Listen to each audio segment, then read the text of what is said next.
आज की कक्षा में हम पढ़ाने जा रहे हैं इकाई 1 हिंदी भाषा का खंड ख, जो उपशीर्षक है हिंदी भाषा का परिचय एवं विकास। देखिए, सबसे पहले आपको ध्यान देना चाहिए कि हिंदी भाषा की जब हम बात कर रहे हैं और हिंदी का परिचय और उसके विकास की बात करेंगे, तो हमें जानना चाहिए कि हम हिंदी के बारे में आखिर कहाँ से शुरुआत माने और कहाँ से उसका उद्भव माने, क्योंकि इससे जो पहली कक्षा हमने ली थी, उसके अंदर उद्भव और विकास की बात हो चुकी है। उद्भव और विकास का मतलब है हिंदी का कहाँ से हम उद्गम मानते हैं, शुरुआत कहाँ से हुई और किन परिस्थितियों में या किन कारणों से उसमें परिवर्तन हुआ, भाषाओं में परिवर्तन होते होते होते आज आधुनिक काल में हमें खड़ी बोली हिंदी का जो विस्तारित या मानक रूप प्राप्त होता है, वो कैसे प्राप्त हुआ। तो सबसे पहले जैसे मैंने यहाँ पे कुछ बिंदु दिए गए हैं, इसमें हिंदी भाषा की पूर्व पीठिका और उसका उद्भव, इसके ऊपर हम बात करें, जिसके अंतर्गत हमने ये कुछ बिंदु यहाँ पे दिए गए हैं, जिसके अंतर्गत हम बताएंगे कि वैदिक संस्कृत से और हिंदी खड़ी बोली आधुनिक काल तक उसका कैसे रूप परिवर्तित हुआ और आज हमारे समूह को किस प्रकार हम उसकी उसके अंतर्गत रचनाएं या लेखन कार्य कर रहे हैं। हिंदी भाषा की पूर्व पीठिका के अंतर्गत हमने देखा कि वैदिक संस्कृत से हमने भाषा की शुरुआत मानी, या उससे भी अगर हम प्राचीन काल में जाएं तो हम देखते हैं कि जो उच्चारण के या संप्रेषण के या अपनी अभिव्यक्ति को प्रकट करने के जो माध्यम होते हैं, वो 3 माध्यम मैंने पिछली बार बताए थे, जिसमें सबसे पहला मौखिक है, जिसके अंतर्गत हम अपने मुख से कुछ ध्वनियों का उच्चारण करते हैं और जो हमारे सम्मुख है वो हमारे ध्वनि को आत्मसात करते हैं, समझते हैं और उनको उनके द्वारा अपनी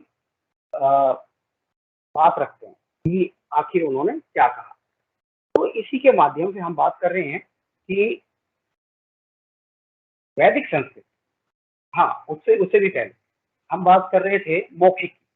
तो मौखिक है, मौखिक के बाद में हम लिखित की बात करते हैं, लेखन की, और एक है सांकेतिक। तीनों की बात हम जब करते हैं तो सांकेतिक हमने तीसरे नंबर पे ना लेकर के हम पहले नंबर पर हम उसको ले सकते हैं, क्योंकि सबसे पहले व्यक्ति ने या मानव ने जब देखना पढ़ना शुरू भी नहीं किया था, तो उस समय सांकेतिक भाषा का विकास लगभग कहीं ना कहीं किसी माध्यम से हो चुका है। जिस तरह देखा जाए तो आज भी कहीं ना कहीं हमें जो शिलालेख मिलते हैं, तो शिलालेख को कहीं ना कहीं हम आकृति नुमा या फिर कहीं ना कहीं हम इस तरह देखते हैं कि हम उसको पहचानते हैं। जैसे कहीं पर किसी व्यक्ति ने कोई चील बना दी, चिड़िया बना दी, है ना, कोई पक्षी की आकृति बनाई या सूर्य की आकृति बनाई या पहाड़ की आकृति बनाई, तो उसके माध्यम से हम एक अनुमान लगा सकते हैं कि यहाँ पर क्या कहना चाहते हैं, और उस माध्यम से भी वहां पर यही भाषा का प्रयोग होता था। उसके बाद व्यक्ति ने या मानव ने धीरे धीरे उसमें विकास किया, मुख से कुछ ध्वनियां निकली, ध्वनि के निकलने के पश्चात हमने उसको किसी भाषा के अंतर्गत पिरोना सीखा कि आखिर उसका रूप कैसा हो सकता है। उस रूप में हमने एक भाषा को देखा। भाषा कोई भी हो सकती है, सांकेतिक भाषा के अंतर्गत, सांकेतिक भाषा से अलग हम कह सकते हैं। उसके पश्चात बात आती है, जब हम हिंदी भाषा की बात करते हैं उनके उद्भव और विकास की, तो शुरुआत होती है वैदिक संस्कृत। वैदिक संस्कृत में हमें वैदिक संस्कृत के में हमें उपनिषद, वेद, पुराण आदि प्राप्त होते हैं। लेकिन वैदिक संस्कृत के अंतर्गत ही हमें इसके 2 रूप मिलते हैं, और दूसरा जो लौकिक रूप है उसका, उसी के अंतर्गत हमें हमारे जो रचनाएं हैं या महाकाव्य हैं जिनको हम रामायण, महाभारत या भास के द्वारा या अन्य जो कवि रहे थे, उनको ले सकते हैं। संस्कृत के पश्चात हम पाली भाषा की बात कर सकते हैं। पाली भाषा के अंतर्गत हमने बताया कि उसमें बौद्ध की, यानी जो बौद्ध मत है, उसका प्रचार प्रसार हमें पाली भाषा के अंतर्गत मिलता है। और इन्हीं के ग्रंथों में, जो ग्रंथ त्रिपिटक हैं, त्रिपिटक में हमें पाली भाषा की बहुत विस्तारित रूप प्राप्त होता है। उसी के पश्चात हमें पाली भाषा का परिवर्तन हुआ और लोक भाषा के माध्यम से हमें प्राप्त हुई प्राकृत भाषा, जो बौद्ध भाषा से परिवर्तित होते होते अब जैन मुनियों का जो भाषा है उसको लेकर के बात करते हैं। प्राकृत भाषा में जैनियों के जो ग्रंथ हैं या जो रचनाएं हैं, हमें प्राकृत भाषा के अंतर्गत प्राप्त होती है। प्राकृत भाषा के परिवर्तन के स्वरूप हमें अपभ्रंश भाषा की प्राप्ति होती है।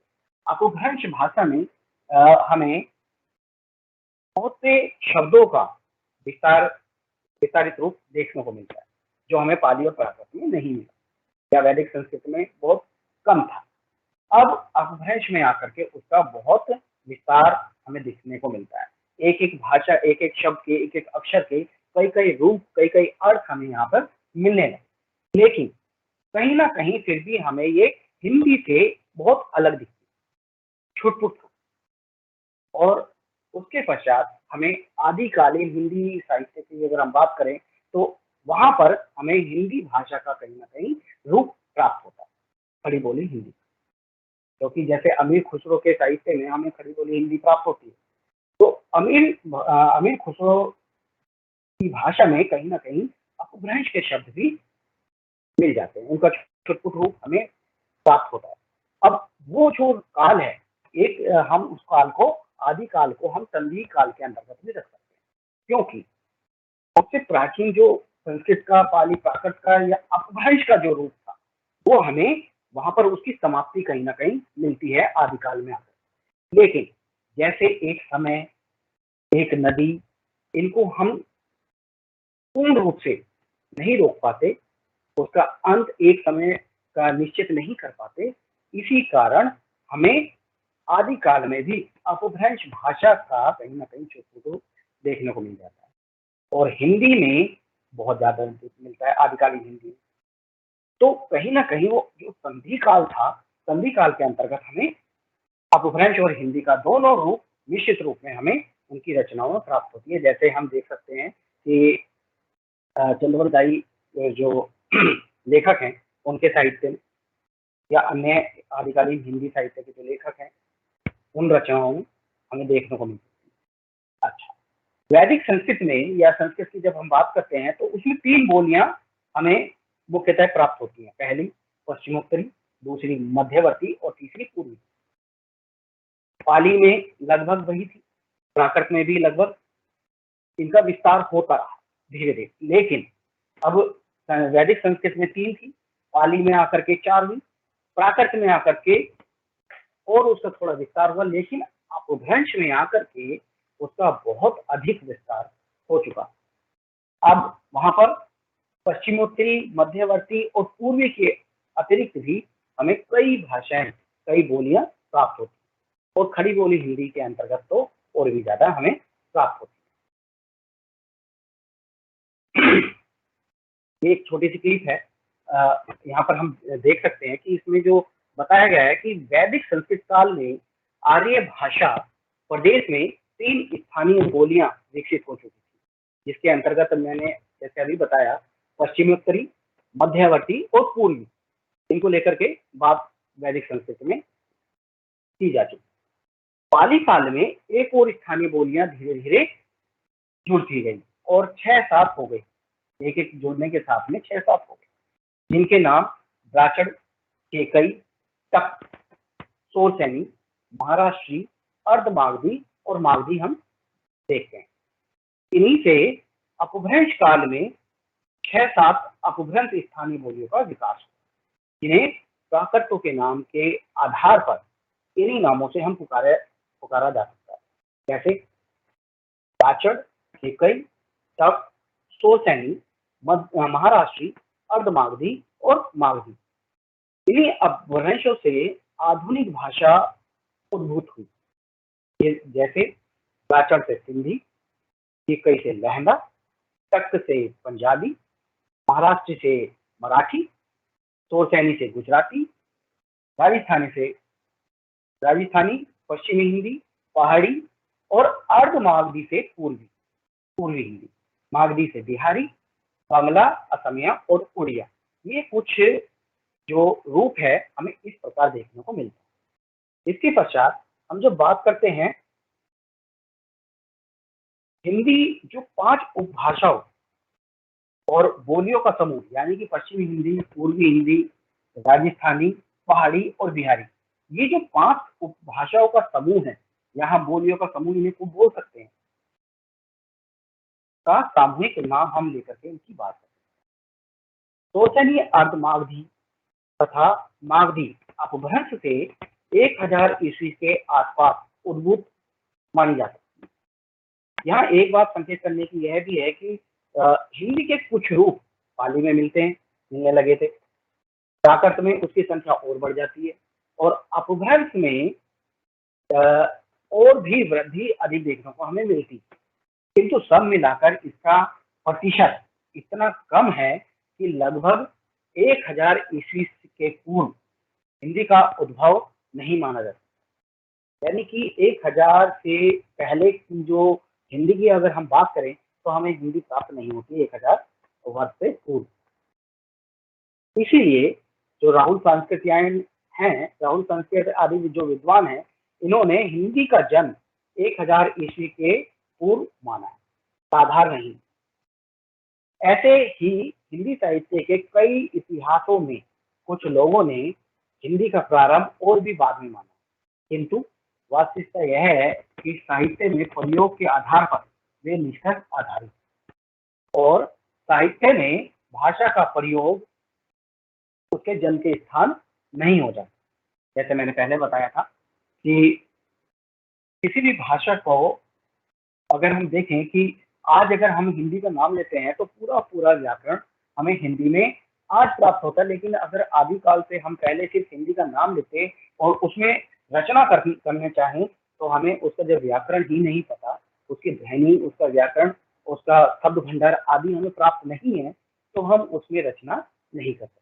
तो यही कारण है कि उदाहरण दिया गया है कि जिस प्रकार बच्चा संसार में आता है तो आते के साथ ही हम उसके भविष्य के बारे में या वो क्या काम करने जा रहा है, उसके आगामी जो उसकी कार्य हैं उसके बारे में हम नहीं बता सकते।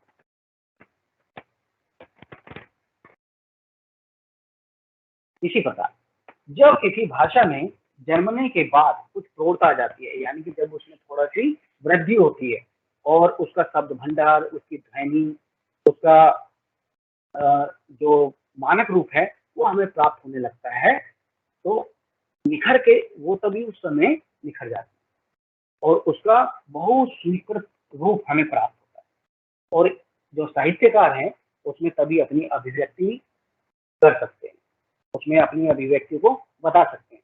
इस तरह यदि लगभग 1150 ईस्वी के आसपास 1150 ईस्वी के आसपास से भी हिंदी साहित्य मिले तो उस भाषा का आरंभ हम 1000 ईस्वी के आसपास ही मान सकते हैं, उससे पहले या उसके बाद में हम नहीं। तो ये हुआ कि पूर्व पीठिका, हिंदी भाषा की जो पूर्व पीठिका है उसका थोड़ा सा चर्चा।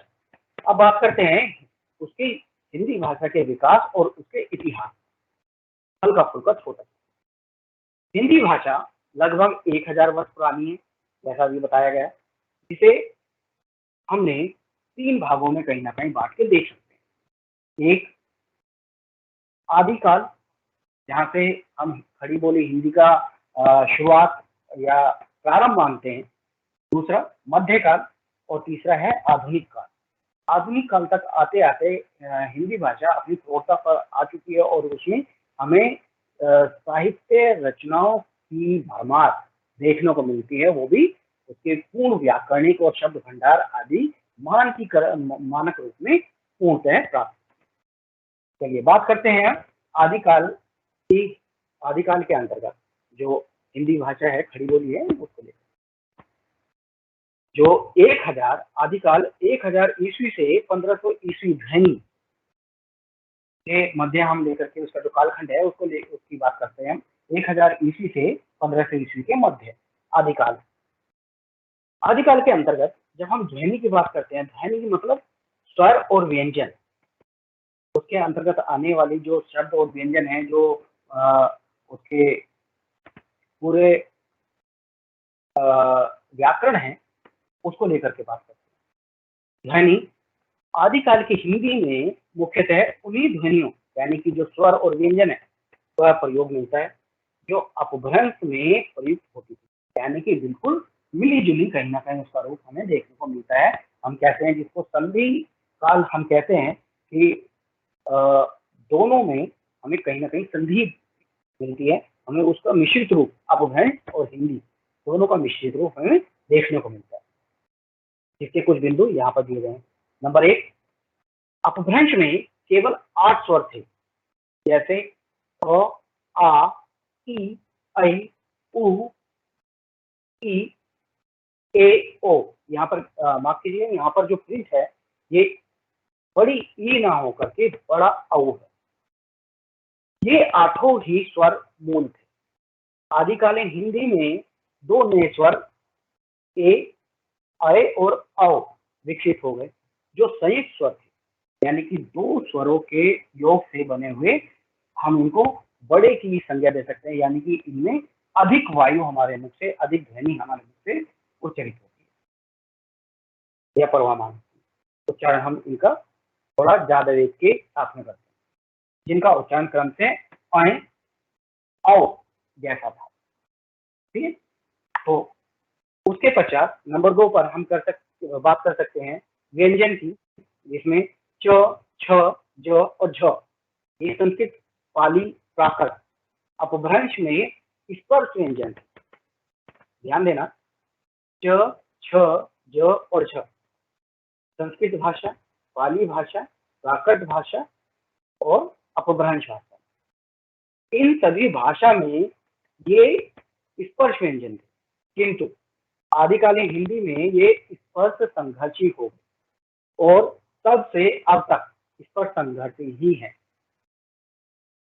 नंबर 3, न, र, ल और श।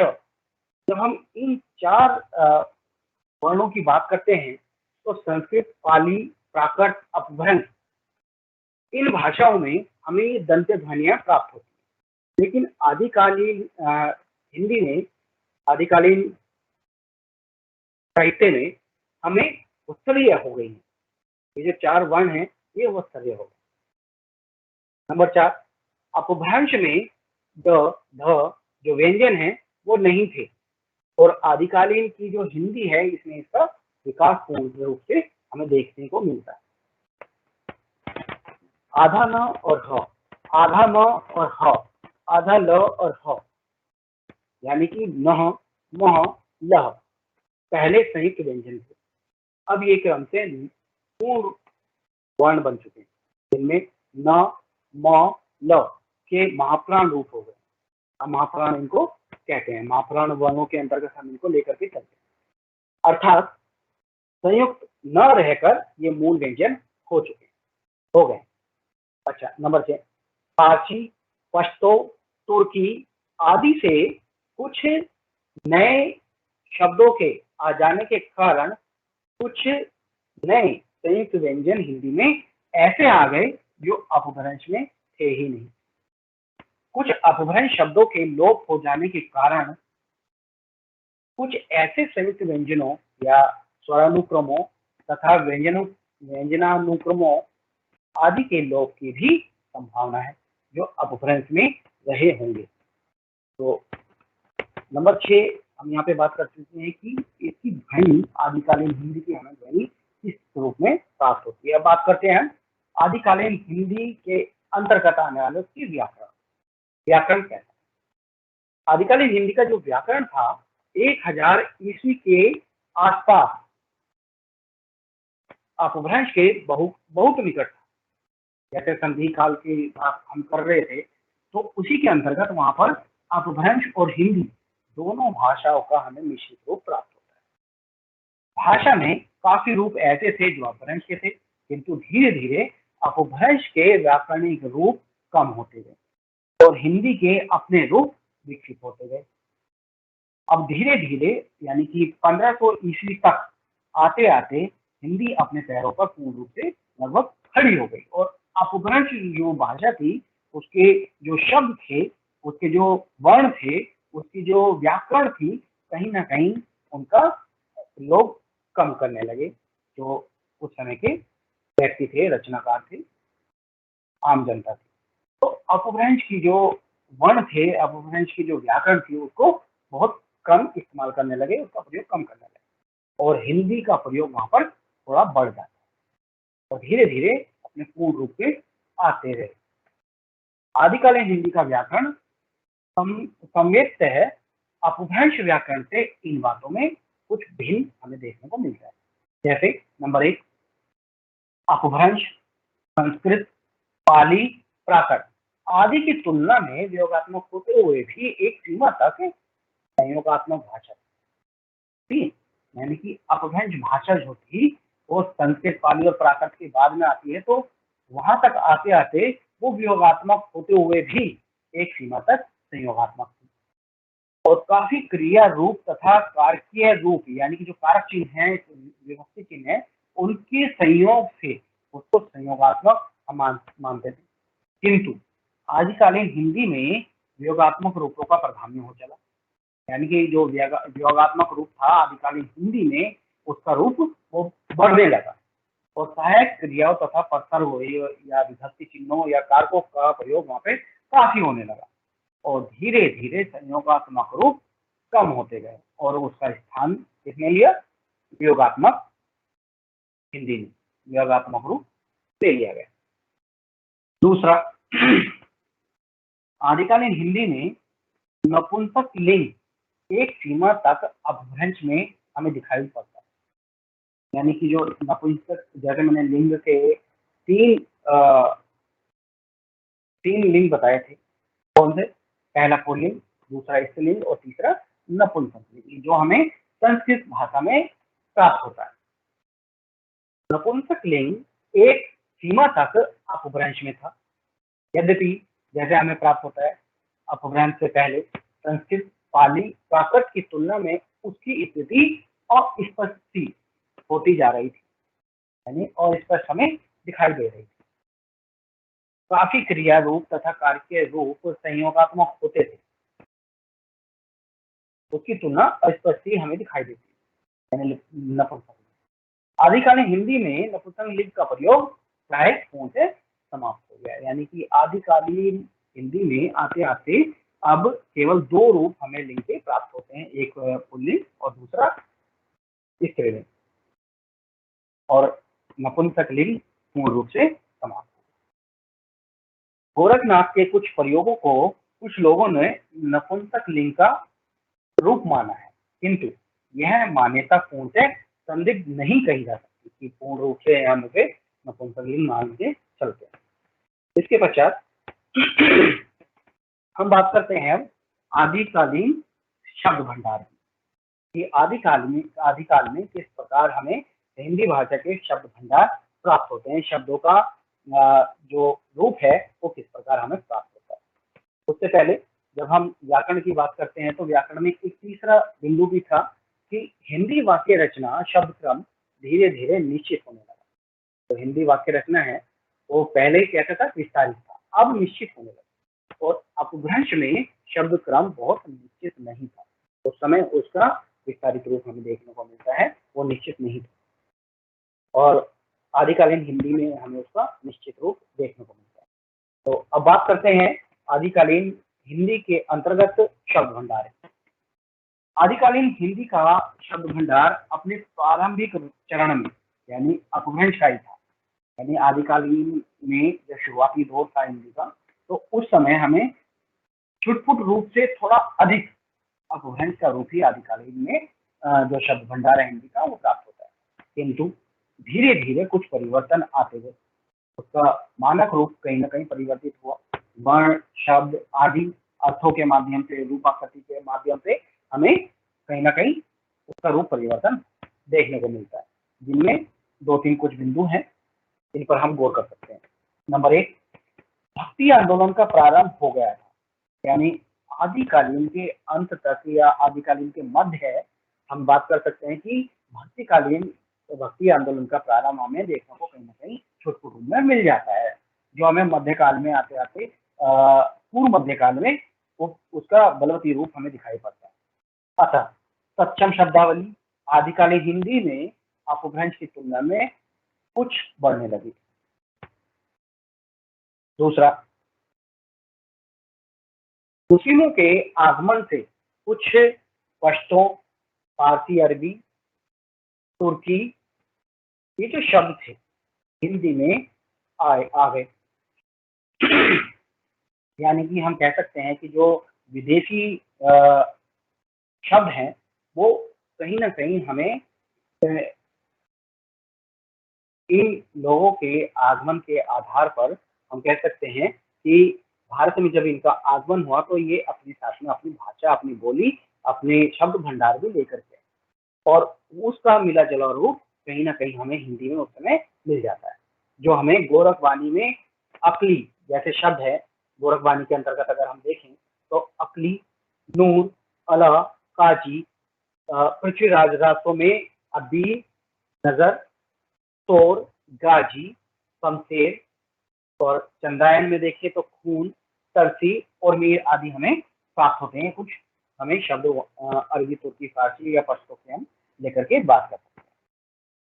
इसके पश्चात भक्ति आंदोलन तथा मुस्लिम शासन का प्रभाव समाज पर बहुत गहरा पड़ रहा था, जिसके परिणाम स्वरूप इस बात की भी संभावना हो सकती है कि कुछ ऐसे पुराने शब्द जो अपभ्रंश में प्रचलित थे इस काल में अनावश्यक होने के कारण या तो हिंदी शब्द भंडार से निकाल दिए गए या फिर उसका प्रयोग बहुत ही कम हो गया।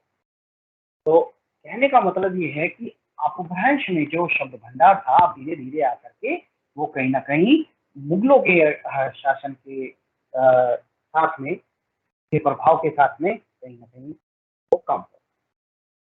अब बात करते हैं आदिकालीन साहित्य में किस प्रकार हम उसका प्रयोग मानते हैं। इस काल में साहित्य में प्रमुखतः बिंगल भाषा, मैथिली भाषा, दक्षिणी, अवधी भाषा, ब्रज तथा मिश्रित भाषा का प्रयोग हमें पूर्ण रूप से प्राप्त होता है।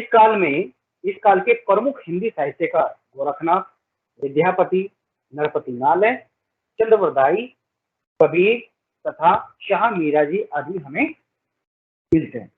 कबीर दास को हम पूर्व मध्यकाल के अंतर्गत ही रखें तो ज्यादा बेहतर है, लेकिन हम कहीं ना कहीं उनका उत्तर आदिकालीन रूप में स्वागत हम कहीं ना कहीं कर सकते हैं। हमें उस समय उनका रूप या उनकी वाणी कहीं ना कहीं प्रकट होती है।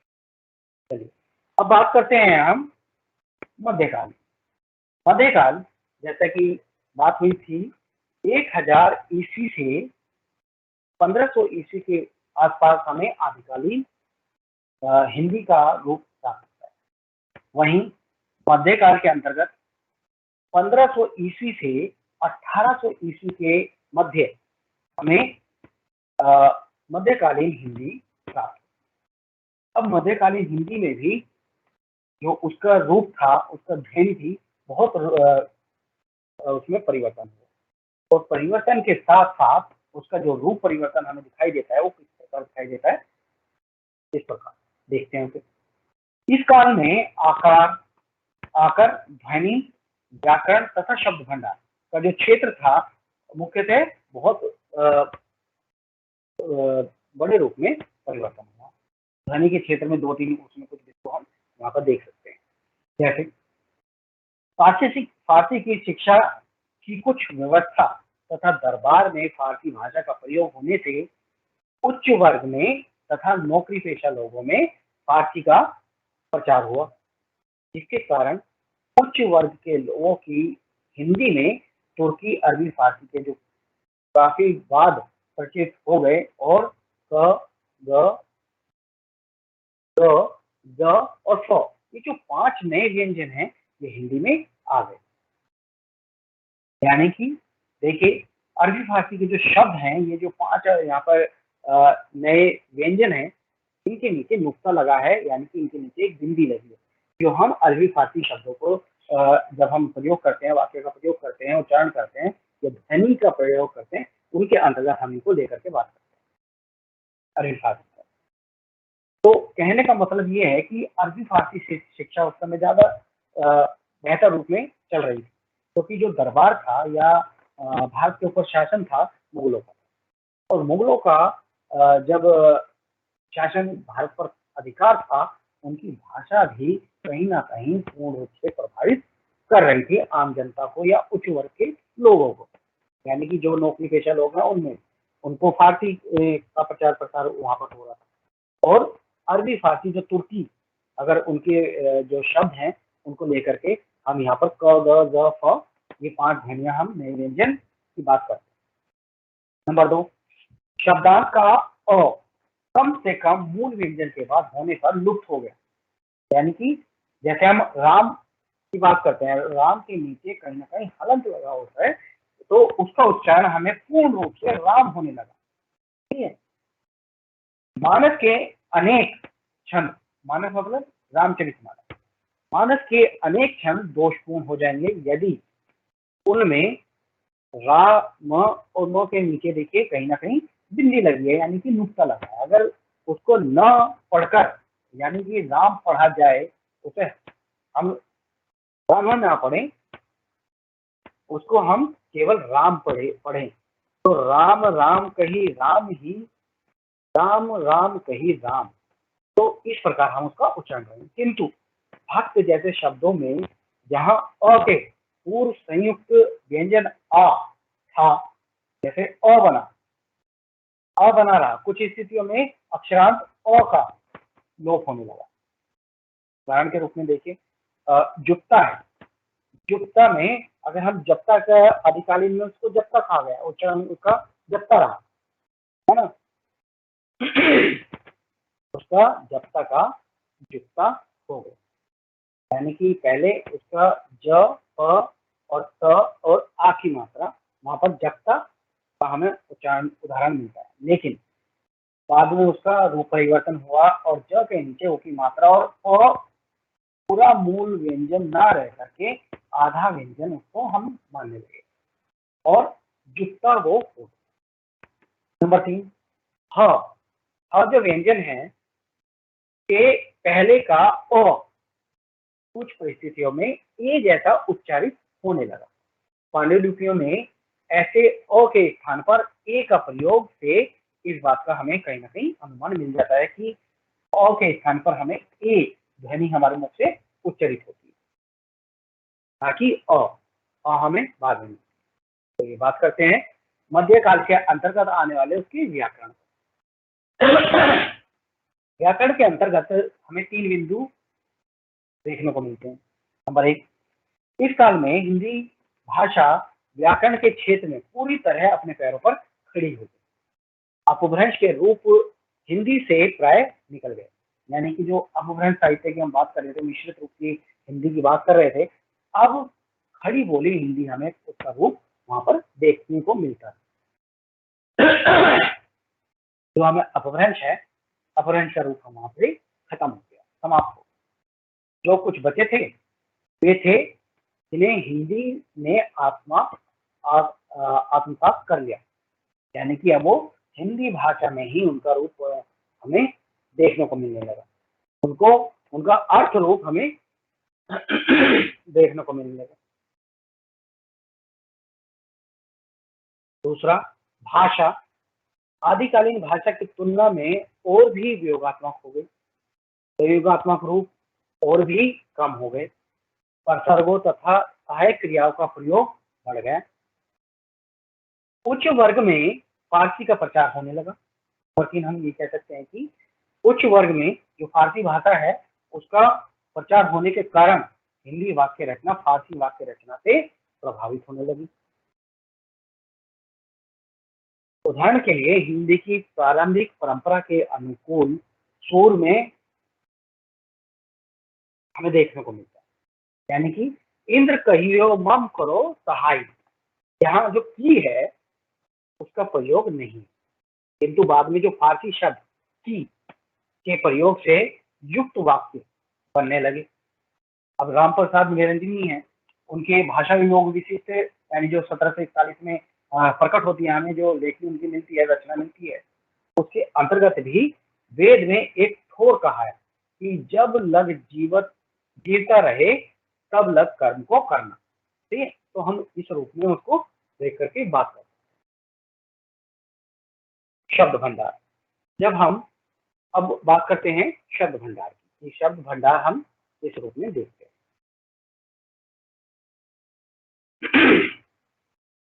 शब्द भंडार की दृष्टि से ये बातें मुख्यतः इस काल में आते आते काफी शब्द फारसी लगभग 3500 या अरबी लगभग 2500 तथा पश्तो लगभग 1125 जो शब्द हैं हमें देखने को मिलते हैं।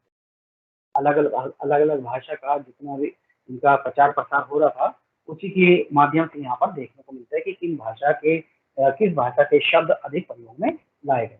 तो यहाँ पर देखने को मिलता है कि फारसी लगभग 3500 यानी 3500 शब्द हमें देखने को मिलते हैं मध्यकाल में आते हैं।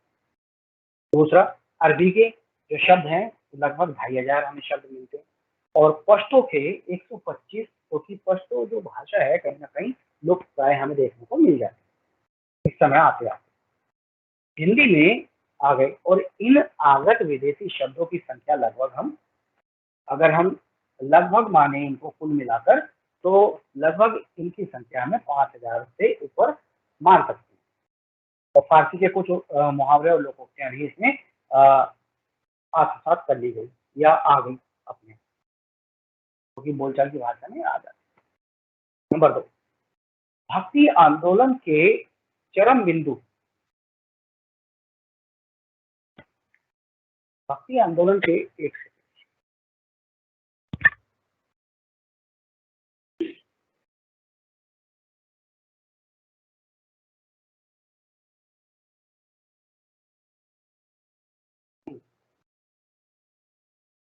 शब्द भंडार जब हम बात करते हैं तो इसमें नंबर 2 पर हम बात करते हैं कि भक्ति आंदोलन की एक चरण में हाँ, भक्ति आंदोलन के चरम बिंदु पर पहुंचने के कारण सक्षम शब्दों का अनुपात भाषा में और भी बढ़ गया। यानी कि हम बात करते हैं कि सक्षम और सद्भाव, जब हम दो शब्दों की दो रूपों की बात करते हैं तो सक्षम हमें सक्षम जैसा हमें संस्कृत भाषा से प्राप्त होते हैं शब्द, बिल्कुल उन्हीं का हमने उनको आत्मसात किया हिंदी में पूर्व। ठीक है। अच्छा, नंबर 3, यूरोप के संपर्क होने के कारण यानी मध्यकाल के आते आते अब हमें अन्य मुगलों के अतिरिक्त भी जैसे पुर्तगाली, स्पेन और फ्रांसीसी तथा अंग्रेजी शब्द भी हमें देखने को मिलते हैं हिंदी के मध्यकाल के अंदर, क्योंकि अब आते आते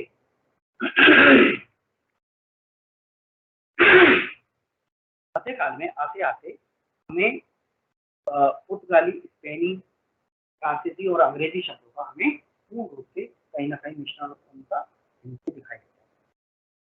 साहित्य में प्रयोग किस प्रकार हुआ इस काल में धर्म की प्रधानता के कारण, यानी कि जो अगर हम बात करें राम स्थान की, तो वहां पर अवधी भाषा, राम स्थान मतलब अयोध्या की बात करें हम तो वहां पर अवधी भाषा ज्यादा बलवती। और इसी प्रकार यदि हम कृष्ण स्थान की बात करें यानी कि मथुरा, वृंदावन आदि, तो वहाँ पर ब्रज भाषा की प्रधानता दिख रही और इन्हीं भाषा में साहित्य रचा गया। यानी कि अगर राम साहित्य की बात करें तो वो अवधि में हमें अधिक मिलता है और कृष्ण साहित्य की बात करें तो वो ब्रज साहित्य भाषा में हमें अधिक मिलता है। ठीक, तो ये जो दोनों भाषाएं हैं इनके अतिरिक्त भी यूं दक्षिणी उर्दू, डिंगल, मैथिली और खड़ी बोली में भी साहित्य रचना। इस काल में प्रमुख साहित्यकार कौन कौन से रहे? मध्यकाल में आते आते आपने सभी को पता ही होगा कि 4 स्तंभ कौन होते हैं जो स्वर्णयुग में हमें मध्यकाल प्राप्त होता है, इसी कारण होता है जिसमें कबीर, सूर, जायसी और तुलसी और मीराबाई हमें ये देखने को मिलता है। इनके अलावा भी हमें बिहारीदास, भूषण, देव, सोहराबुद्दीन, नुसरती या कुली कुतुब शाह और वजी और वली आदि जो रचनाकार हैं वो भी हमें साहित्यकार के रूप में महान साहित्यकार के रूप में हमें प्राप्त। चलिए बात करते हैं आधुनिक काल। आधुनिक काल जो हमें 1800 ईस्वी से और आज तक या अब तक हमें जो समय सीमा ठहरती है तो उसको लेकर के हम आधुनिक काल की बात करते हैं। आधुनिक काल हमें आता है। आधुनिक काल लगभग 1800 से अब तक हमें उसकी जो समय सीमा ठहरा थे यानी उसमें जो प्राप्त होती है हमें आदिकालीन आधुनिक कालीन हिंदी में ध्वनि के क्षेत्र में 4-5 तत्व हमें देखने को मिलते हैं। पहला, आधुनिक काल में शिक्षा के व्यवस्थित प्रचार के कारण तथा प्रारंभ में हिंदी प्रदेश के अनेक क्षेत्रों में जो कचहरिया की भाषा है यानी कि जो कानून की भाषा है ना, तो उसमें हमें बहुत से शब्द उर्दू फारसी के प्राप्त होते हैं। जैसे नुक्ता लगा क, नुक्ता के साथ ख, नुक्ता के साथ ग, नुक्ता के साथ ज और नुक्ता के साथ फो, जो मध्यकाल में केवल उच्च वर्ग के या फारसी पढ़े लिखे लोगों के ये प्रचलित थे। यानी कि जब हम फारसी की बात करते हैं तो फारसी या तो नौकरी पेशा लोगों के लिए या जो उच्च वर्ग के लोग थे वही फारसी भाषा का प्रयोग अधिक करते थे और कानूनी भाषा के अंतर्गत या कचहरियों के हम बात करते हैं उसमें जो भाषा का प्रयोग मिलता है वो इन्हीं के माध्यम से या फारसी भाषा से हमें रूप मिलता है। अच्छा, इस काल में प्राय यानी कि 1947 तक जब भारत आजाद हुआ 47 तक सुरक्षित लोगों में खूब प्रचलित हो गए ये जो शब्द थे तो, एक सेकंड।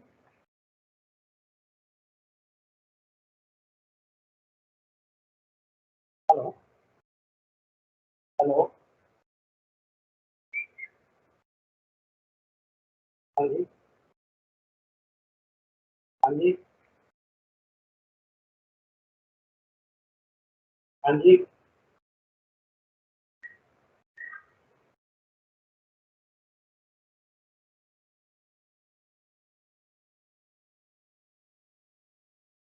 माफ कीजिएगा,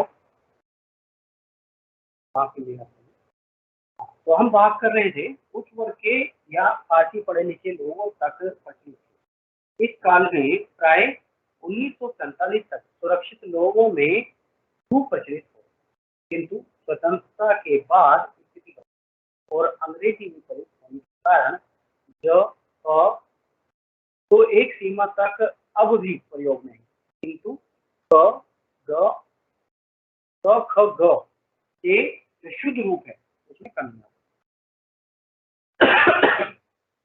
यानी कि जो ज और फ रूप है हमें वो तो प्राप्त आज भी होता है कहीं ना कहीं उसका फारसी फारसी रूप या जो हम नुक्ता वाले ज और फ की बात कर रहे हैं वो हिंदी में हमें आज भी प्राप्त हो जाते हैं। हम उनका प्रयोग आज भी बखूबी कर रहे हैं। देखिए नुक्ता के साथ क ख और ग इन रूपों में कहीं ना कहीं कमी आ गई और जो नई पीढ़ी है वो कुछ अपवाद को छोड़कर उसमें कुछ छुटपुट रूप में हमें कहीं न कहीं देखने को मिल जाता है कि उनका कोई प्रयोग कर रहा है। अन्यथा यहाँ पर उनका हमें वो मिलता है। तो कहीं न कहीं छोड़ दिया गया है। उनका जो प्रयोग है कहीं न कहीं समाप्त हो चुका है। हाँ, हिंदी की उर्दू शैली में इन पाँचों का ठीक उच्चारण बिल्कुल वैसे ही होता है जैसे मध्यकाल में फारसी भाषा में प्रयोग हो रहा था। अंग्रेजी शिक्षा के प्रचार के कारण कुछ बहुत शिक्षित लोगों में जैसे शब्द हैं कॉलेज, उदाहरण के रूप में कॉलेज, डॉक्टर, ऑफिस, कॉफी आदि में जो ओ ध्वनि है, ओ ध्वनि ही हिंदी में प्रयुक्त हो रही है। अब जैसे आज डॉक्टर है, कॉलेज, ऑफिस, कॉफी, ये जो 5 उदाहरण 4-5 उदाहरण यहाँ पे रूप में दिए गए हैं, इन्हीं के माध्यम से हम देख सकते हैं कि इनका प्रचलन हिंदी भाषा में क्यों का उपयोग किया जा रहा है और आज भी ओ जो ध्वनि है वो हिंदी में क्यों सामान्य लोग इसके स्थान पर आ का प्रयोग नहीं करते, ओ का प्रयोग करते हैं, है ना? हाँ, नंबर 3 पर हम देख सकते हैं अंग्रेजी शब्दों के प्रचार के कारण कुछ नए संयुक्त व्यंजन जैसे ड के नीचे र हिंदी में प्रयुक्त होने लगे। ठीक है? आपने देखा होगा ड्रैगन, ड्रग, है ना? ड्रम आदि जो शब्द हैं इनका प्रयोग ड के रूप में हम अंग्रेजी शब्दों के प्रचार के कारण नए जो संयुक्त व्यंजन है उसमें करने लगे। नंबर 4 स्वरों में ए, ऐ, ओ हिंदी में आदिकाल में थी। उस समय इनका उच्चारण अ और औ के रूप में मिलता है कैसा था अर्थात ये संयुक्त स्वर आधुनिक काल में मुख्यतः यानी कि 1940 के बाद ये पूर्ण रूप से व्यंजन के रूप में और पूर्ण स्वर के रूप में हमें प्राप्त होते हैं तो हमें बड़े अ और बड़े औ के रूप में इनकी स्थिति हमें मिलती है। इस संबंध में हम कुछ बात बिंदु हम यहाँ पे रख सकते हैं और एक पश्चिमी हिंदी क्षेत्र में ये स्वर सामान्यतः मूल स्वर के रूप में उच्चरित होते हैं ए और औ ये पश्चिमी हिंदी यानी कि पश्चिमी हिंदी क्षेत्र में ये स्वर सामान्यतः रूप में हमें उच्चरित होते हुए दिखाई देते हैं।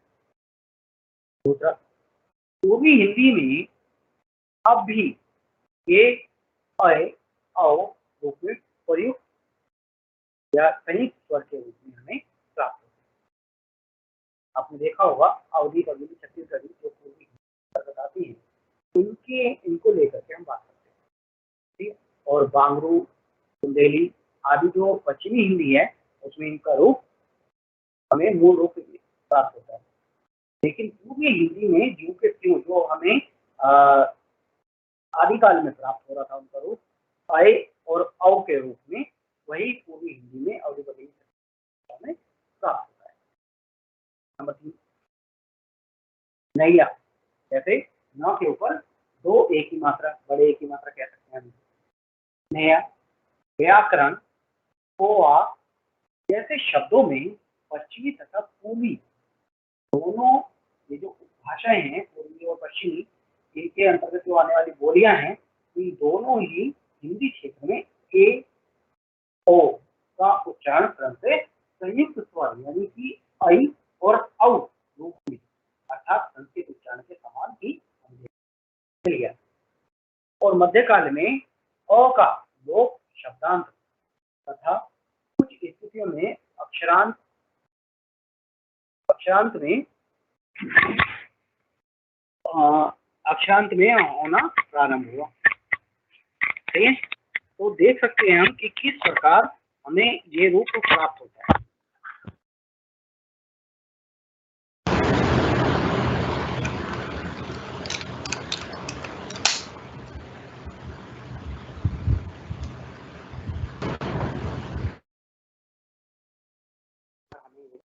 प्राप्त होता है तो मध्यकाल में अ का लोप शब्दांत में तथा कुछ स्थितियों में अक्षरांत में होना प्रारंभ हुआ था। आधुनिक काल तक आते आते यह क्रिया पूरी हो गई। अब अब हिंदी में अब हिंदी में उच्चारण में कोई भी शब्द अकारांत नहीं है। वह ध्वनि यानी वह से वक कह सकते हैं उदाहरण के रूप में। वह ध्वनि आदि तथा मध्यकाल में कुछ अपवादों को छोड़कर प्राय योष्ट यानी दोनों होंठों के संयोग से उच्चारित होती थी। वो अब वह कुछ अपवादों को छोड़कर हिंदी के काफी शब्दों में कम से कम पश्चिमी क्षेत्र में दंत्योष्ट रूप में उच्चारित होंगे। यानी कि होंठ के साथ में हम दांतों के स्पर्श से जो हमें ध्वनि प्राप्त होती है वो ध्वनि। तो इस प्रकार हमें पश्चिमी हिंदी के रूप में हमें पश्चिमी क्षेत्र में दंत्योष्ट के रूप में हमें वो वर्ण का उच्चारण मिलता है। और संभावना यह है कि योष्ट व का प्रयोग धीरे धीरे बहुत कम रह जाएगा या कहीं ना कहीं उसका लोप हो जाएगा, उसकी समाप्ति हमें देखने को मिल जाएगी। अब बात करते हैं हम आधुनिक काल के व्याकरण के अंतर्गत। आधुनिक काल की जो व्याकरण है इसको कुछ बिंदुओं में हम देख सकते हैं। जैसे आदिकाल में हिंदी की विभिन्न बोलियों के व्याकरणिक अस्तित्व का प्रारंभ हो गया था, किंतु काफी व्याकरणिक रूप ऐसे थे जो आसपास के क्षेत्रों में समान थे। लगभग जो विशिष्ट रूप में हम यह कह सकते हैं अपभ्रंश में बिल्कुल वही था और आदिकाल में आके बिल्कुल वही रहने लगा। उसके पश्चात मध्यकाल में उनमें इस प्रकार के मिश्रण में काफी कमी हो गई थी।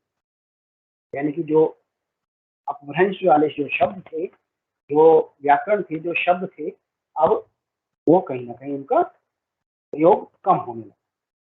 और मध्यकाल में आते आते हिंदी में अब अन्य भाषाओं के माध्यम से हिंदी का प्रचार प्रसार बढ़ गया। जैसे कवि सूर हैं, सूरदास, बिहारी, देव आदि की जो भाषा है वो ब्रज भाषा और जायसी, तुलसी आदि की अवधी भाषा, इस बात का हमें पूर्ण रूप से प्रमाण देखने को मिलता है। आधुनिक काल तक आते आते ब्रज भाषा, अवधी भाषा, भोजपुरी, मैथिली आदि कई बोलियों का जो व्याकरणिक अस्तित्व इतना स्वतंत्र हो गया कि इन्हें अब हम सरलता से भाषा की संज्ञा दे सकते हैं। यानी कि इन भाषाओं में, यानी कि ब्रज भाषा हो गई, ब्रज साहित्य हमें पूर्ण रूप से भरपूर मिला, जो सूरदास के माध्यम से या अन्य कवियों के माध्यम से हमें देखने को मिलता है। ठीक है, वहीं अवधि का जो साहित्य है, अवधि भाषा का साहित्य, उसी प्रकार भोजपुरी जो साहित्य है और मैथिली साहित्य, मैथिली भाषा का साहित्य। अब ये बोलियां ना रह करके जब हम इनमें रचनाएं, इनका साहित्य हमें प्राप्त होने लगा तो ये एक विस्तारित रूप या एक विस्तारित क्षेत्र में बोली जाने वाली बोली के रूप में प्राप्त होने लगी। और इनका रूप इतना प्रसिद्ध हुआ या मानक हुआ कि आज हमें ये बोली ना रहकर भाषा के रूप में जो स्वतंत्र रूप हमें मिलता है वो भाषा का मिलता है। और इसमें बड़ी बहुत सरलता से इसमें बहुत अधिक रचनाएं, लेखन कार्य पूर्ण रूप से हो रहा है, स्वतंत्र रूप से दिखाई देता है। नंबर 2, हिंदी प्राय पूर्णतः एक योगात्मक भाषा हो गई। यानी कि पहले जैसे संयोगात्मक और वियोगात्मक में उठापटक कहीं ना कहीं चल रही थी और कहीं ना कहीं इन व्याकरणिक शब्दों या शब्द भंडारों के माध्यम से हम इनको कहीं ना कहीं संयोगात्मक या वियोगात्मक के अंतर्गत लेकर के चल रहे। तो अब आकर के आधुनिक काल के अंत में हमें पूर्ण रूप से जो हिंदी भाषा का खड़ी बोली हिंदी भाषा का जो रूप परिवर्तित मिलता है वो हमें पूर्णतः योगात्मक भाषा के रूप में प्राप्त। तो इसके पश्चात नंबर 3, जो भाषा हमें प्रेस, रेडियो और शिक्षा तथा व्याकरणिक विश्लेषण आदि के प्रभाव से हिंदी व्याकरण के रूप में काफी स्थिर हो गए। कहने का मतलब ये है कि जो हम व्यावसायिक क्षेत्र में या तो प्रेस के रूप में ले लो, रेडियो के, शिक्षा के, उसका व्याकरणिक जो विश्लेषण आदि रूप में जब हम हिंदी की व्याकरण की बात करते हैं, तो वो अब मानक रूप में हमारे सामने प्राप्त होता है और वो ठहर गया है, उसमें कोई परिवर्तन अब हमें देखने को नहीं मिलता। लेकिन कुछ अपवादों को छोड़कर हिंदी का जो स्वरूप है सुनिश्चित हो चुका है।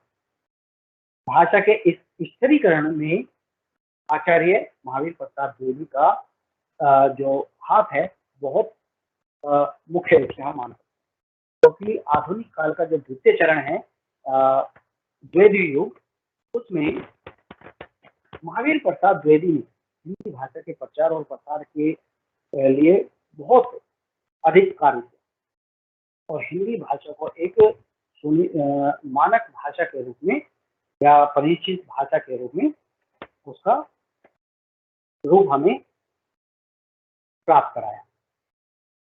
नंबर 4, कहा जा चुका है कि मध्यकाल में हिंदी वाक्य रचना एक सीमा तक फारसी से प्रभावित हुई थी। यानी मध्यकाल में आते जब मुगलों का आगमन भारत में हो चुका था, तो उस समय जो पढ़े लिखे लोग थे या जो नौकरी पेशा लोग थे, वो अधिकतर फारसी भाषा का प्रयोग कर रहे थे और उसी के आधार पर हिंदी वाक्य रचना कहीं ना कहीं मिश्रित रूप में हमें हिंदी प्राप्त हो रही थी फारसी के आधार।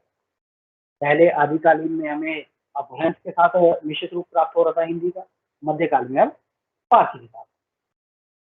आधुनिक काल में अंग्रेजी शिक्षा का प्रचार हुआ, फारसी की तुलना में कहीं अधिक हो रहा था, तो कहीं ना कहीं अब फारसी भाषा का लोप हमें दिखाई देने लगा और अंग्रेजी भाषा का प्रचार हमें अधिक दिखाई देने लगा। इसका परिणाम हमें ये दिखाई देता है कि समाचार पत्रों, रेडियो तथा सरकारी कामों में जो प्रयोग में लाई गई थी भाषा, वो अंग्रेजी अधिक थी और अंग्रेजी भाषा के कहीं ना कहीं निकट होने के कारण हिंदी में अंग्रेजी भाषा के बहुत सारे शब्दों का या जो शब्द भंडार है उसका आगमन निश्चित है। कहीं ना कहीं उसका प्रभाव, अंग्रेजी भाषा का प्रभाव हिंदी भाषा के पर पूर्ण रूप से पड़ने लगा। हिंदी भाषा वाक्य रचना, मुहावरे तथा लोकोक्तियों के क्षेत्र में अंग्रेजी से बहुत अधिक प्रभावित। नंबर 5, इधर कुछ वर्षों से कीजिए। अच्छा, अब देखिए, जब हम बात करते हैं शब्दों की, शब्दों में परिवर्तन किस रूप में हमारे सामने प्रकट होने लगा। आदिकाल, मध्यकाल और आधुनिक काल में आते आते हमें किस प्रकार शब्दों का रूप परिवर्तन देखने को मिलता है, इस पर चर्चा करते हैं। कीजिए एक उदाहरण स्वरूप हम शब्द ले सकते हैं कीजिए। तो कीजिए के आधार पर खड़ी बोली हिंदी आधुनिक काल में करिए हो गया। मुझे के लिए मेरे को हो गया। मुझसे के स्थान पर मेरे से हो गया। मुझ में के स्थान पर मेरे में हो गया। तो अब ये स्थान परिवर्तन कहीं ना कहीं होता चला। अब एक और उदाहरण के रूप में हम कह सकते हैं कि नहीं जाता के स्थान पर हमें नहीं जाता या नहीं जा रहा है के स्थान पर हमें नहीं जा रहा, जैसे नए रूपों तथा नए वाक्य रचना का प्रयोग हमें देखने को मिल जाता है। परिवर्तन इनका पूर्ण रूप से बढ़ गया। अर्थात कहने का मतलब ये है कि हिंदी भाषा का जो रूप रचना है या वाक्य रचना है, हम इन दोनों रूपों के जो क्षेत्र हैं, दोनों ही क्षेत्रों में ये रूप परिवर्तन हमें देखने को मिलता है। परिवर्तन हो रही थी जो हिंदी भाषा है, कहीं ना कहीं ये रूप रचना यानी कि उसकी आकृति के रूप में उसके जो वर्णों की आकृति है या शब्दों की आकृति है, कहीं ना कहीं उसमें रूप परिवर्तन हो रहा है और उन्हीं के आधार पर वाक्य परिवर्तन हो रहा है। वाक्य रचना जो थी उसमें परिवर्तन पूर्ण रूप से हमें दिखाई देता है। इसके पश्चात जब हमें शब्द भंडार प्राप्त होता है, आधुनिक कालीन साहित्य में या आदिकालीन हिंदी के अंतर्गत हमें जो उसका शब्द भंडार प्राप्त होता है, उसकी दृष्टि से हम देखते हैं यहाँ पर कि 1800 से अब तक यानी आधुनिक काल को मोटे रूप में हम 6 या 7 उपकालों में विभाजित कर सकते हैं। जैसे 1800 से 1850 तक का जो कालखंड है, वो हिंदी शब्द भंडार में मोटे रूप से वही था जो मध्यकाल के अंतिम चरण में हमें देखने को मिलता है। अनंतर केवल यह था कि धीरे धीरे अंग्रेजी के अधिकाधिक शब्द हिंदी भाषा में आते जा रहे थे। यानी 1850 से 1900 तक जो हमें भाषा प्राप्त होती है, उसमें अंग्रेजी के और शब्दों के आने के अतिरिक्त आर्य समाज के जो प्रचार प्रसार हुआ, उसके कारण भी तत्सम शब्दों का प्रयोग हमें देखने को मिल जाता है। उसमें तत्सम शब्दों का प्रयोग अधिक मिलता है, क्योंकि वैदिक सभ्यता को का प्रचार प्रसार आर्य समाज अधिक करते हैं। तो आर्य समाज के आगमन से, उनके प्रचार प्रसार के आगमन से वहां पर तत्सम शब्दों का हमें प्रचार प्रसार अधिक मिलता है हिंदी भाषा के अंदर। और जो कुछ तद्भव शब्द हैं वो परिनिष्ठित हिंदी से निकाल दिए गए या निकल गए। उदाहरण के लिए जैसे एक शब्द है इंद्री, निकल गया, और इंद्री के स्थान पर इंद्रिय आ गया। अब ये जो इंद्री था, बहुवचन, इंद्री का बहुवचन इंद्रिय, इंद्रियां अब तक चल रहा है, लेकिन जो इंद्री शब्द है वो कहीं ना कहीं लुप्त हो गया। और 1900 के बाद, यानी कि द्वैधी काल की अगर हम बात करें, तो द्वैधी काल या छायावाद काल में अनेक कारणों से सक्षम शब्दों का प्रयोग बढ़ना आरंभ हो गया। यानी कि जब हम द्विवेदी युग की भी बात करते हैं, तो उसमें महावीर प्रसाद द्विवेदी, आचार्य महावीर प्रसाद द्विवेदी ने हिंदी भाषा के प्रचार प्रसार के में बहुत काम किया, और उस समय सक्षम शब्दों का जो प्रचार था, जो सक्षम शब्दों की भरमार थी, वो बढ़ गई। और इसके बाद हाँ, प्रारंभ हो गया 1900 के बाद वैदिक काल तथा छायावाद काल में अनेक कारणों से तत्सम शब्दों का प्रयोग बढ़ना आरंभ हो गया।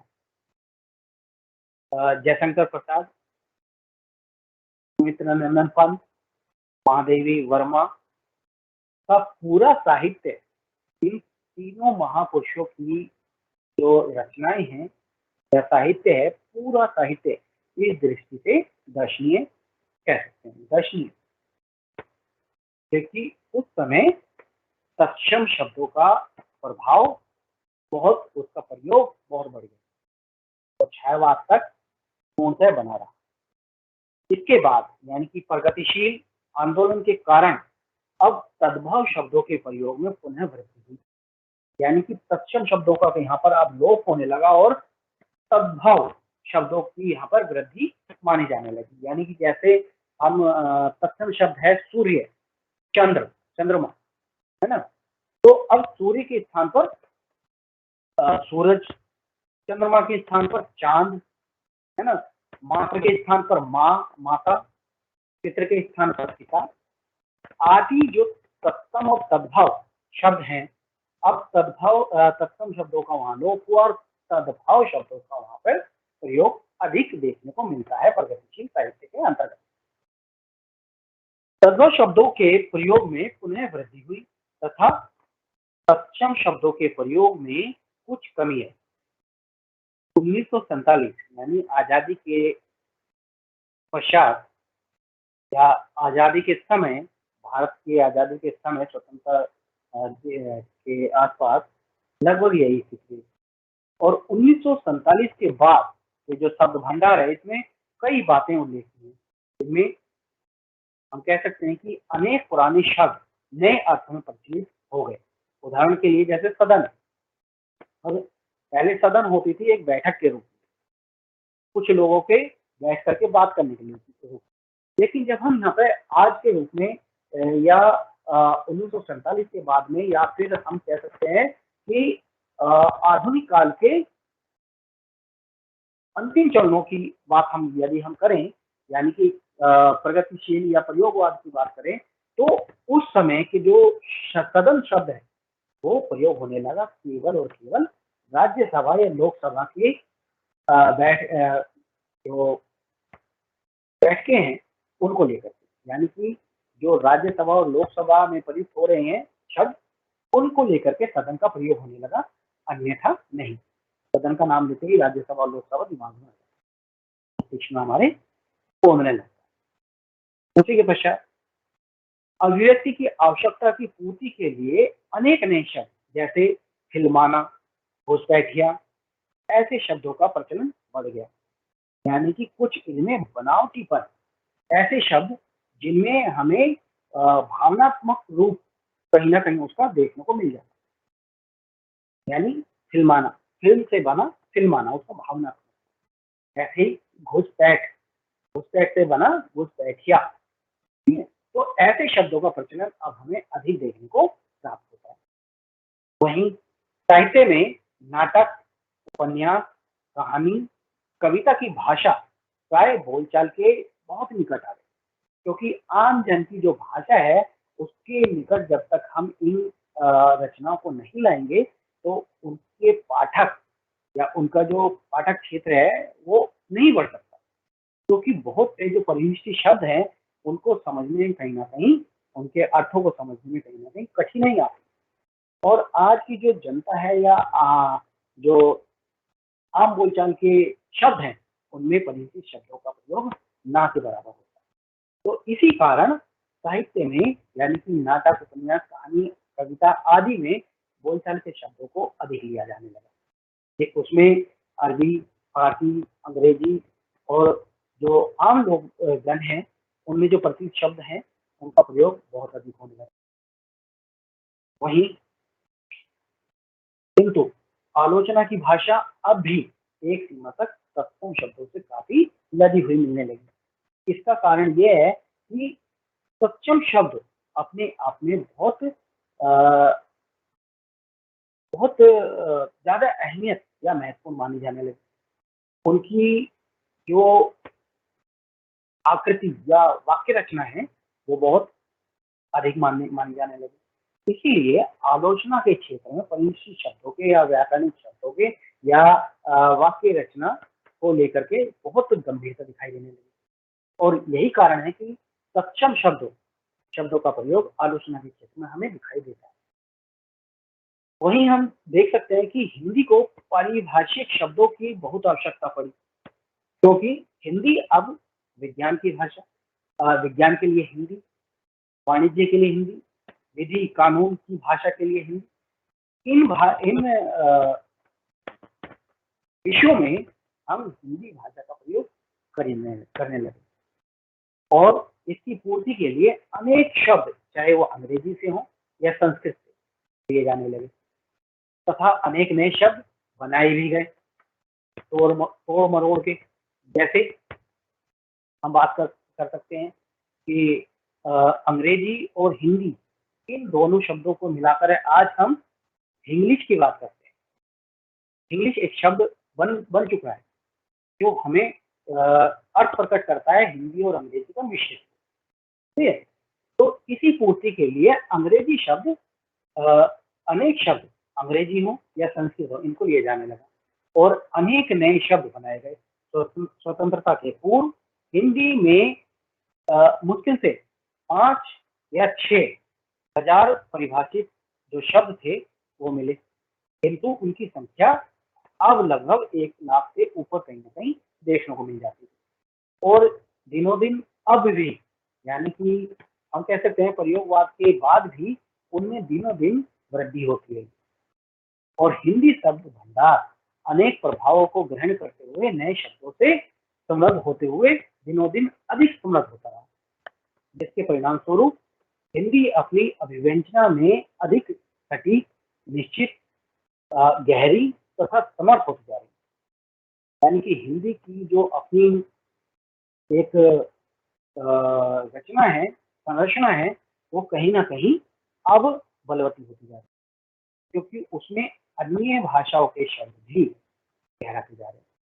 और देखने को मिलता है कि इन भाषाओं के आधार पर ही हम अपनी भाषा को परिनिष्ठित करते हैं, उनको परिभाषित करते हैं और उसका जो शब्द भंडार है वो कहीं ना कहीं उसकी वृद्धि की जा रही है।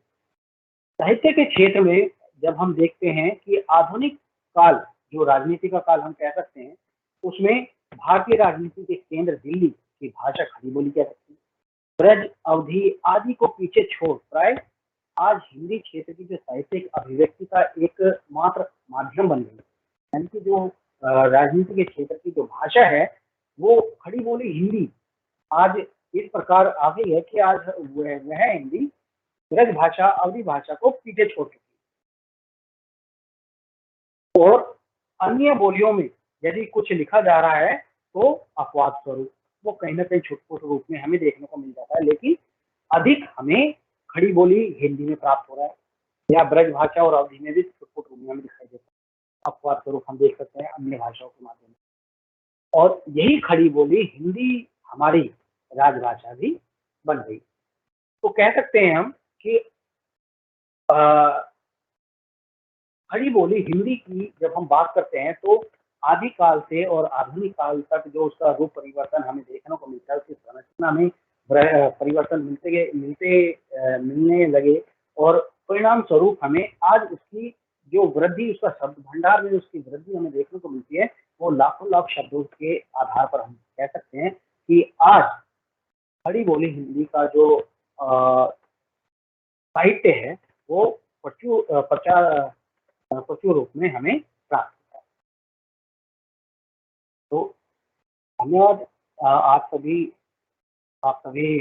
छात्रों का कि आपने पूर्ण रूप से इस कक्षा में हिंदी भाषा की बात और उसके उद्भव और विकास पर जो हमने चर्चा की वो पूर्ण रूप से सफल आपकी समझ में आया होगा। तो हमने बात किया है हिंदी के विकास, खड़ी बोली हिंदी के विकास यानी कि आदिकाल के और आधुनिक काल के समक्ष।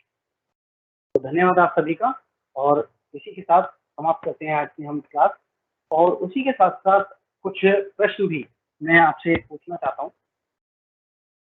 पहला, हिंदी भाषा का उद्भव क्रम हम क्या ले सकते हैं, क्या कह सकते हैं, उद्भव क्रम के अंतर्गत हम क्या रख सकते हैं। नंबर 2, आदिकालीन हिंदी भाषा का कालखंड कितना है और अपभ्रंश के ज्यादा समीप उसे क्यों माना जाता है। नंबर 3, मध्यकाल में किन किन भाषाओं की प्रधानता अधिक देखने को मिलती है। ये कुछ प्रश्न है। नंबर 4, आधुनिक काल में हिंदी भाषा के प्रचार प्रसार में अधिक योगदान किस भाषा के सहयोग से प्राप्त होता है। नंबर 5, संविधान में किस अनुच्छेद के अंतर्गत खड़ी बोली हिंदी को राजभाषा का दर्जा प्राप्त हुआ। ये कुछ 4-5 प्रश्न है, इसका उत्तर आप देख लेना।